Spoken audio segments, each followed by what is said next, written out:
There was no declaration of war, just shockwaves, just fire, just bodies. At exactly 2:17 a.m., June 16, 2025, the heart of Tel Aviv, Israel's modern glass-clad metropolis, was torn open. Skyscrapers groaned as ballistic waves punched through the silence. Sirens blared too late. Families woke not from sleep, but from impact. Some never woke at all. The Iron Dome, once hailed as impenetrable, blinked, and in that blink, fire reigned. A missile struck the Azrieli towers. Another collapsed an apartment block in Ramat Gan. There was no time to flee, no warning, no room for politics. Only fire, smoke, and a sudden understanding. War had begun, not with words, but with steel and silence. And while the missiles fell, the world hesitated, watching, calculating, not stopping. The roots of this conflict run far deeper than any disputed border or religious narrative.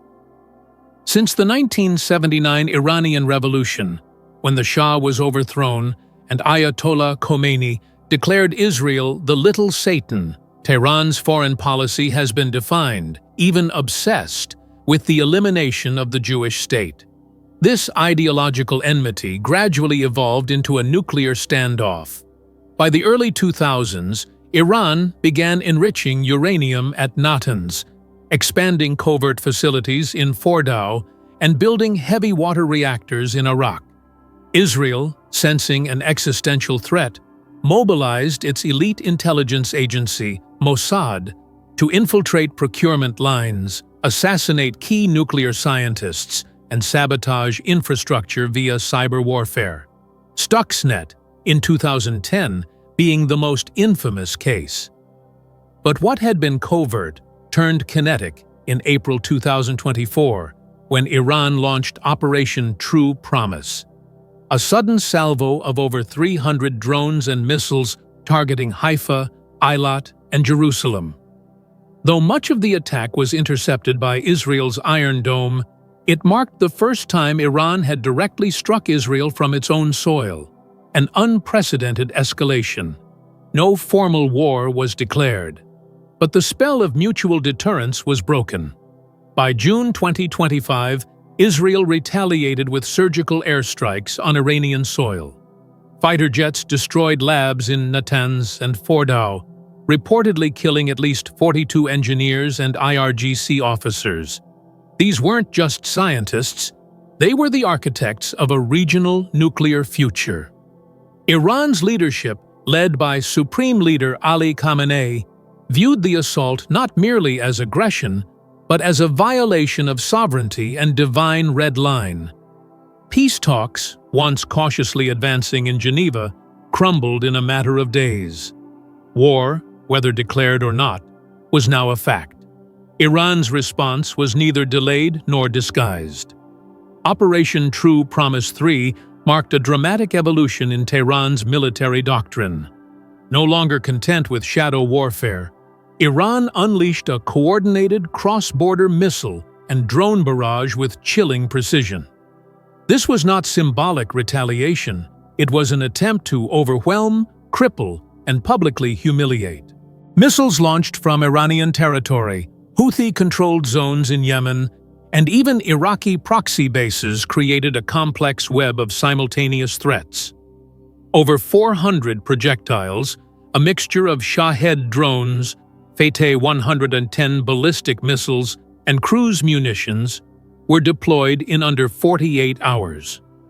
What stunned military analysts was Iran's new Zulfiqar-S multi-stage missile, reported by The Guardian and ISW, capable of mid-air warhead separation, forcing Israeli defense systems to guess which path to intercept.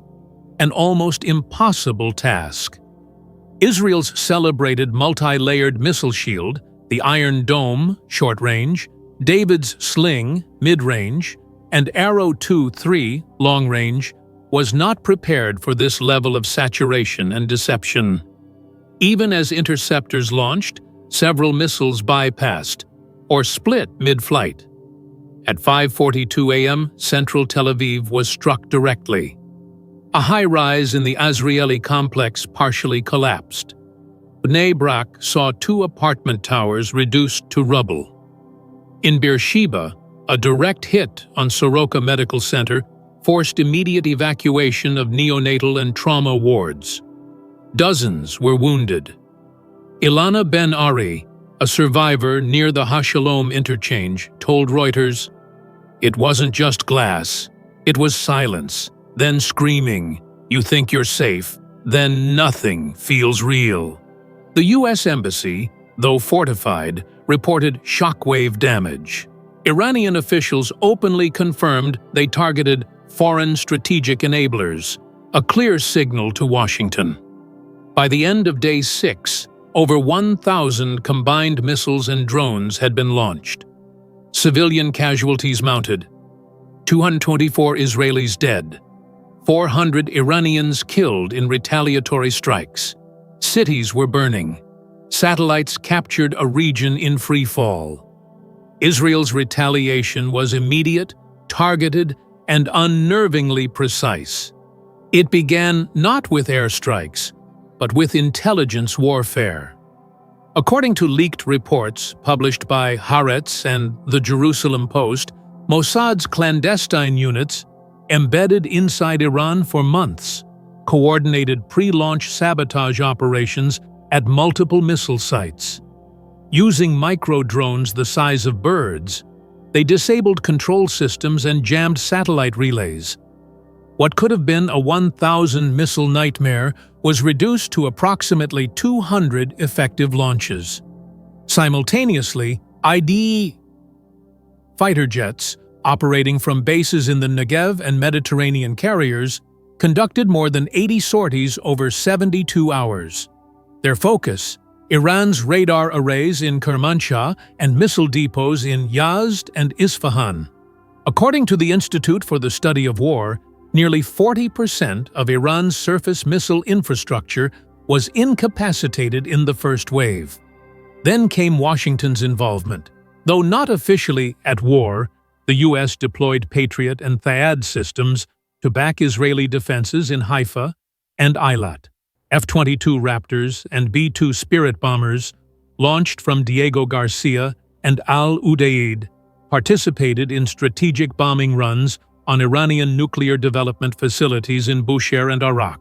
Footage released by the Washington Post showed massive fireballs and plumes of smoke over Iraq's heavy water plant. In Tel Aviv, Prime Minister Netanyahu, standing in a command bunker, declared, "This is not revenge. This is survival." But global reaction was split.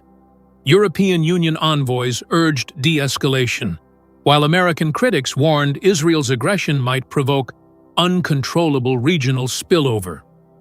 Former U.S. President Donald Trump, speaking from Florida, stated, "We support Israel, but this is a time for calculated power, not impulse." The world was now one trigger pull away from catastrophe. Iran's attack strategy was as much psychological as it was tactical, a layered saturation designed to expose and exhaust Israel's most advanced defense network. The assault began with waves of Shahed 136 kamikaze drones, creating radar noise and diversion. This was followed by outdated ballistic missiles, launched not to strike, but to clutter tracking systems. Finally came the Fatah hypersonic missiles, traveling at over Mach 13, capable of sharp in-flight maneuvering, and designed to punch through the heart of Israeli defenses. The results were staggering. Iron Dome, once praised globally for its 90% interception rate, dropped to an estimated 10 to 15% effectiveness during the peak hours of the assault. According to internal reports cited by the Times of Israel, David's Sling and Arrow 3 interceptors struggled to adapt to new multi-warhead missiles that fragmented in mid-air, each warhead following an unpredictable path. Tracking and interception of varying flight paths across multiple speeds and altitudes is particularly difficult, admitted one Israeli defense official anonymously to the Washington Post. By June 16th, only 20 missiles successfully struck urban centers, but their psychological toll was seismic. Neighborhoods once believed invulnerable, like Ramat Aviv and central Haifa, were now evacuation zones. Moreover, the stockpile of Arrow 3 and David's Sling interceptors is running critically low, raising questions about Israel's long-term sustainability under continued assault. The once vaunted Sky Shield is cracking, if not already broken. The human cost of the Israel-Iran exchange is staggering.